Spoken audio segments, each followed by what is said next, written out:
বাড়ির পাশের পুকুর থেকে উদ্ধার ৩০টি তরতাজা সকেট বোমা। বড়সড় সাফল্য রানীতলা থানার পুলিশের। মুর্শিদাবাদ জেলার রানীতলা থানার অন্তর্গত বাড়িনগর এলাকায় বড়সড় সাফল্য পেল পুলিশ। গোপন সূত্রে খবর পেয়ে শুক্রবার সকালে একটি বাড়ির পাশের পুকুরে তল্লাশি চালিয়ে পুলিশ উদ্ধার করল মোট ৩০টি তরতাজা সকেট বোমা।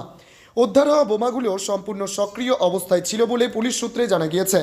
ঘটনাকে কেন্দ্র করে এলাকায় ব্যাপক চাঞ্চল্য ছড়ায়। নিরাপত্তার স্বার্থে দ্রুত এলাকা ঘিরে ফেলে রানীতলা থানার পুলিশ।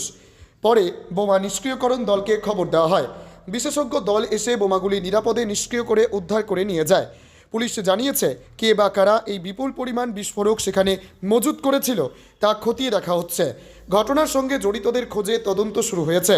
এই ঘটনার পেছনে কোনো নাশকতার ছক ছিল কিনা তাও খতিয়ে দেখছে পুলিশ। এলাকাবাসীরা রানীতলা থানার পুলিশের তৎপরতা ও দ্রুত পদক্ষেপের প্রশংসা করেছেন। পুলিশের এই অভিযানের ফলে বড়সড় বিপদের হাত থেকে রক্ষা পেল বাড়িয়ানগর এলাকা, এমনটাই মনে করছেন স্থানীয় বাসিন্দারা।